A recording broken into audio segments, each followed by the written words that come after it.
Now, are you ready for the main event, Brian?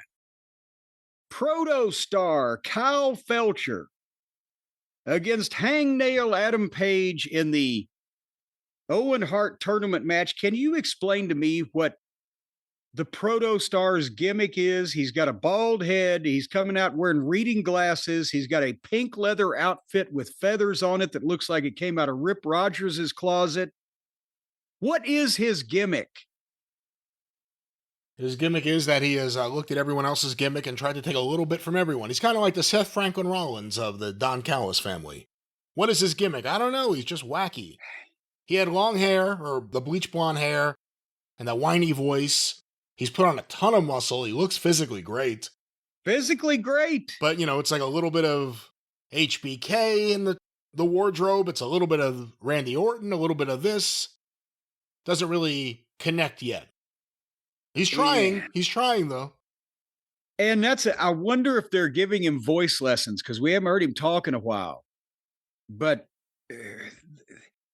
again, this kid is a perfect example. If there was somewhere, and I'm not talking about NXT, if there was somewhere that this guy, small, regional, could go to be the top guy and have experienced people teaching, explaining, here's how you do it, and he's working at the flea market or he's working at the rec center or whatever, and then you could develop something and then put it on national television when you figured it out.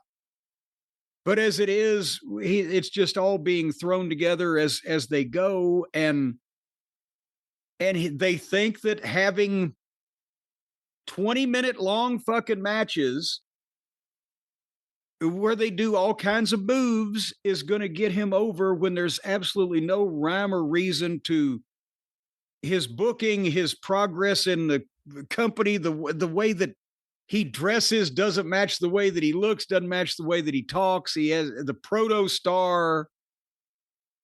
He's a prototype of the superstar. I don't know what the fuck. So he's got everything, but I'm afraid, and he needs a manager, because he doesn't have one right now. Don's not a manager. He just goes and does commentary. But I'm afraid by the time he gets out of here that he's going to have a lot of bad habits, and he's going to lost a lot of time that he could have learned a lot of shit.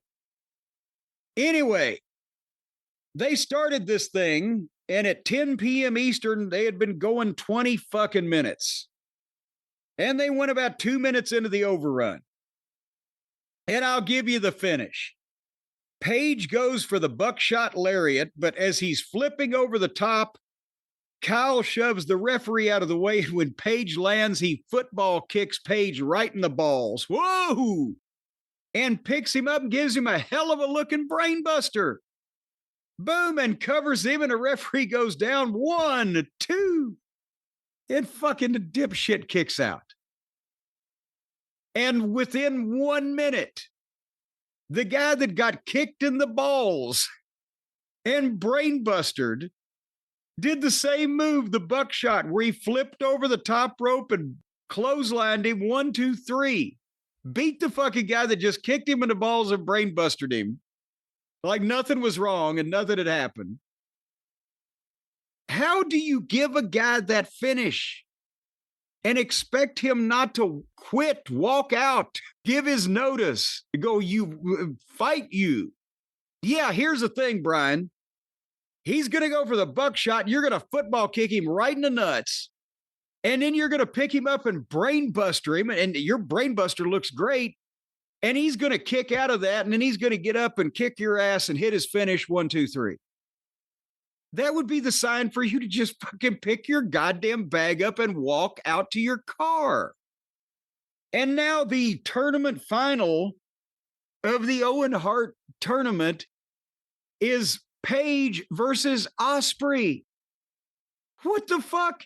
It could have been Ospreay versus Kyle, and you would have had a baby face and a heel. Page is all over the place. He's convicted.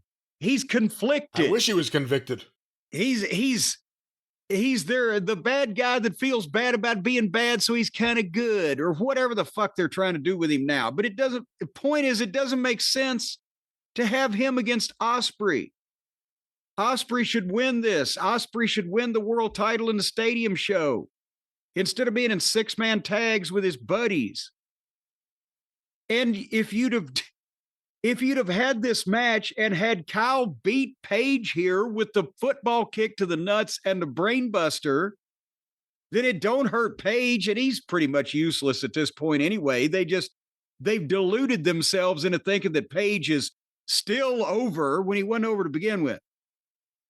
But Kyle could have beaten Page with that finish and then go and put Osprey over in the goddamn finals, and an Osprey is set. Instead, Page is stale and who cares? But he just beat the kid that's a lot newer and a lot more athletic. And this kid has to get beat now he has to get beat by Osprey. And Osprey better beat Page clean instead of kicking him in the nuts or whatever. So Page traded getting fucked in the semifinal by a heel to get beaten clean by another babyface in the finals, which again is something that if you gave that option to any other babyface in history, they'd say, I'll be fucked in the semifinals or I'll give my notice.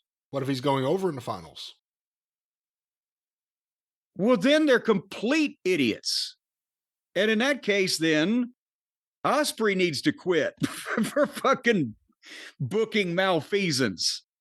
Because if you in any way pick Page over Osprey at this point in time in this company, you're a goddamn raving idiot. A babbling fool. Well, that was another babbling episode of AEW Dynamite. Another tournament, another Dynamite.